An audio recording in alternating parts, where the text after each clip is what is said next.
Da. Dar pe voi stricat, bă! Da, apoi eu strigam și văd dacă ești aici. Dar ce făceai tu când tu eram eu aici? Nu-i treaba ta. Ce faceți voi aici? Dar o facem și facem. Ne certăm aici că una apare, unul nu și... chestii de astea. Ce să faci, bă? Dar pot zic că nu e adevărat. Păi nu-i. Dar atunci de ce cauză ne certăm noi?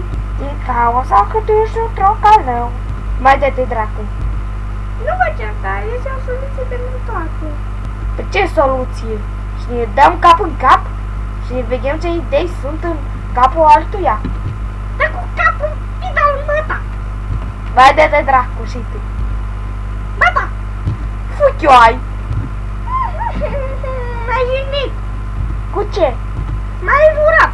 Dar pe tu nu pe mine. Nu, dă-te dracu că m-ai prins.